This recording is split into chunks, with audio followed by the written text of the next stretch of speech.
What you want to do at this time is to recap the benefits, pluses, of what your merchant likes about our program.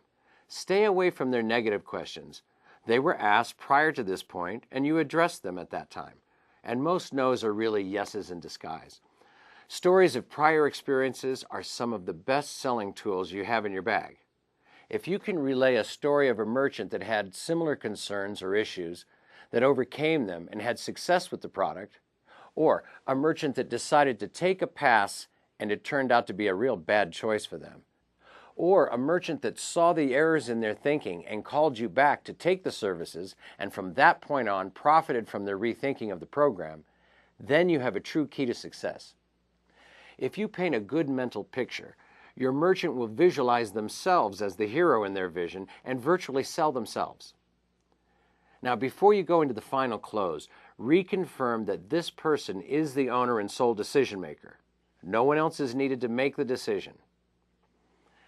When we began our appointment today, you made it very clear that you were the owner here and that you made all of the decisions. Do you recall that part of our conversation? Of course I do. Good. I just wanted to confirm. All we require to get this started on this fantastic opportunity is your Visa and MasterCard processing. Now, start filling out the paperwork. If they don't stop you, you have a deal. Now, this is a crucial step. Always assume the close and assume you are going to do their credit card processing. If you get both, you did your job and may have more than doubled your residual income from this merchant. Do this every time and watch your residuals skyrocket. But what if it goes differently? You know, this is a big decision. I would really like to get my managers in on this to help me make this decision right now. Well, I'm sorry. Have I offended you? Did I do something wrong? Did I say something wrong? No. Okay, then I'm confused. What has changed between then and now? If there are no objections or obstacles, you have done an awesome job. Write the applications, thank the merchant, make the appointment for the installation, and get out of there so they can get back to running their business. Decision time is when the nervousness comes in and you hear the hesitation coming out, or they simply want to clam up. If you have followed our presentation to a T, you have earned the right to close this deal. During the presentation, you have more than likely covered several of the objections, rebutted them, and maybe even covered a few of the frequently asked questions. Henry Ford put it best, indecision is often worse than wrong action. He was also known to say that indecision has often given an advantage to the other fellow because he did his thinking beforehand. Most of the rest of the statements you will hear are put-offs and not no's. This is a very important concept to grasp. This means you have done your job, convinced them that this is a good product they can use and profit from. And if you can overcome their apprehension, you have a sale. So let's talk about the most common ones you're going to hear. If you're doing your job here, you will hear each and every one of these on a regular basis. Remember, these are not no's, they are put-offs. You know what? I'd really like to just take a couple of days and think about this for a little while. So when you go to the grocery store, you choose the items you want and come back another day to buy them? Of course you don't. No one does. The good news with this deal is that you can't buy this today anyway. All we can do is fill in the applications. I still need to get you approved. Now, once you're approved, I still need to come back out here, dot our I's and cross our T's, and then, at that time, we will need your decision, whether it's a yes or a no. Start filling out the paperwork. If they don't stop you, you have a deal. You know what? I'd like to talk to my wife about this. I always ask her about important decisions when it comes to making decisions about the company. I'm sure you understand. Well, when we first sat down, you told me that you made all the decisions, that you didn't need anyone else. But that's okay. The good news with this deal is that you can't buy this today anyway. All we can do is fill in the applications. I still need to get you approved. Now, once you're approved, I still need to come back out here, dot our I's and cross our T's. And at that point, we sit down with you and your wife, answer any new questions you have or ones that they have. Who can answer their questions better than me? So, this is important, so we don't want anything to get lost in translation. At that time, we will need your mutual decision, whether it's a yes or a no. Now, here's an alternate approach. You know, I'd really like to talk to my wife about this. I usually consult her about business decisions like this. Well, I wasn't aware that she was an active part of your business. Well, let me ask you a question. Do you do the pricing of your goods and services by yourself, or do they set the pricing? I usually do. Now, I think it's important to remember that this provides another way for your customers to pay you and purchase from you. If you were able to sell just 20% of the customers you lose because of their inability to pay you right away, I'm sure your spouse could figure out what to do with the money. Don't you agree? Yeah. Now, if you make it easier for them to pay you, you make it easier for you to sell them. It's only common sense, right? So let's make this easier for everyone. Start filling out the paperwork. If they don't stop you, you have a deal. Now, you could start with the alternate approach, and if it doesn't close the deal, go back to the you can't buy it today anyway approach.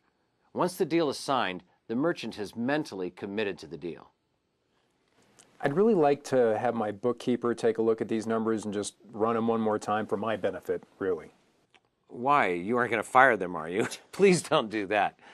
As your business advisor, they've left a huge amount of money on the table by not truly understanding your business and your customers.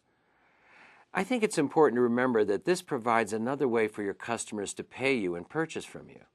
If you were able to sell just 20% of the customers you lose because of their inability to pay you right away, I'm sure your bookkeeper or accountant could figure out what to do with the money. Don't you agree? Yeah, I think so. If you make it easier for your customers to pay you, you make it easier for you to sell them. It's only common sense, right? Yeah. So let's make this easier for everyone. Start filling out the paperwork. If they don't stop you, you have a deal. Now here would be a good place to include the referral program for business advisors. Here's how you present it. As a matter of fact, once they see how much it's going to help you, maybe they can give me some referrals to their other clients. You see, EPS 90 pays $100 for every successful referral. You know, that applies to you as well, not just the bookkeeper or your accountant or your attorney. Start filling out the paperwork. If they don't stop you, you have a deal.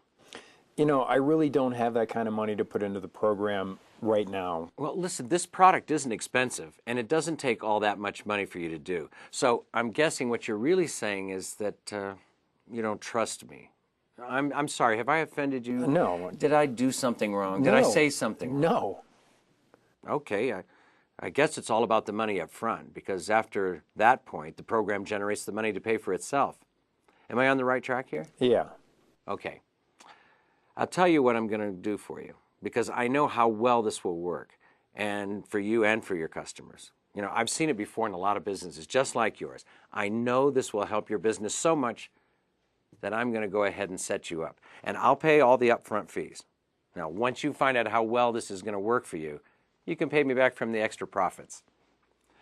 Start filling out the paperwork. If they don't stop you, you have a deal.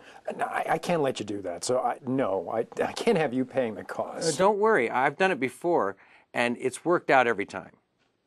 You know, we're in and out of hundreds of businesses, and I can tell you when it's a good fit. If you use it, it will really help you. Go back to filling out the paperwork. If they don't stop you, you have a deal. Now, if you can't nudge the customer over the finish line after all the time that it's taken, let EPS 90 give you a hand. This process is called a TO, for turnover of the presentation, and it's a standard process in sales. Sometimes a person needs to hear that second voice, or they don't think they have the best deal until someone up the ladder talks to them. It's really nothing about you, what you said, or your ability to sell. It's more about the customer and their insecurities and reservations. A second voice from a home office also adds credibility to you and the product. Here's what to say.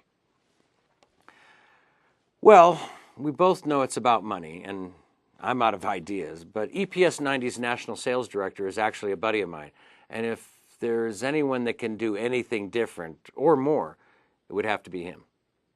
I have his private number. Let me see if I can get him on the line. He's the end of the line and final say on all of these deals. I don't want to look like a fool. If he takes care of your fears, we have a deal, right? Yeah. Now here's an example of the TO. When talking to your merchant, we will recap all of the benefits and pluses that you sold them on. Hearing them again makes them more real in the merchant's eyes. And we, EPS 90, will offer them participation in a special referral program. Yeah, Tony, here's Matt. Hi, Tony. Hi, Matt. How are you today? Good, how are you? Great. Good. I have an idea here. Can we contact you once, maybe twice a month? Check to make sure if you, first of all, have the time to talk. If you don't, or you're just not ready or just not available, that's not a problem. It won't disqualify you from the program. If you do have the time, we'd like you to speak to a prospective customer, maybe someone from another part of the country doing a business similar to your own. And you can tell them how well the program is working for you. I'm only asking you to tell the truth here. If it comes across insincere, that person will know and it won't come across right.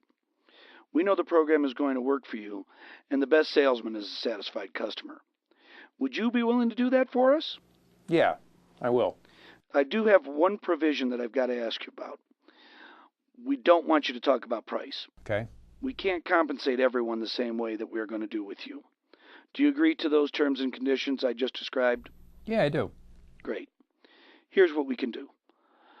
I'll take that lease and I'll drop it down $20 a month for you. That gives you about $1,000 off the deal. Also, I want you to know, we'll never just give out your name and phone number. All the calls will come through us, and we'll check with you first to make sure you have the time and are willing to take the call. By the way, congratulations and welcome aboard. I need to talk to Steven and let him know the special deal I just made with you. Can you hand him the phone? Okay, thanks, Tony. Yeah, Tony. All right, Steven. We're all set. What we're going to do is we're going to give them a special deal. We're going to take the lease down $20 per month. That saves them over $1,000 over the term of the lease. And they're ready to go right now. Go ahead and get the paperwork going. Okay, thanks a lot, Tony.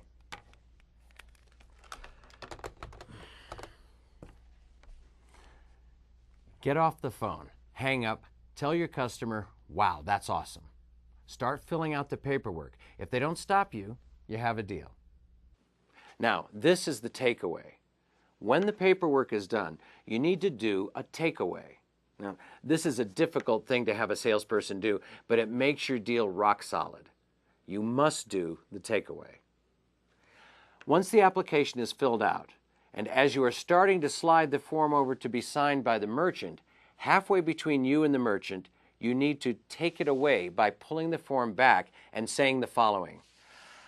Now, are you sure you could make this program work in your business? If there's anything you don't like, tear this up and we'll shake hands and part as friends. No, I'm pretty sure that this is going to work well for my business. Wait for them to answer no matter how long it takes. Once they start selling you on how they know it can work for them, say, okay, I believe you, and I agree. This will be great. Give them the application to sign. Once you finish everything, call in to reserve a merchant number. Don't ever leave without calling us back. If you still don't have the deal, call for a TO, or call to reserve a merchant number if you do. These last steps are crucial. You have done your job and earned the sale. It's time to wrap up and button it down.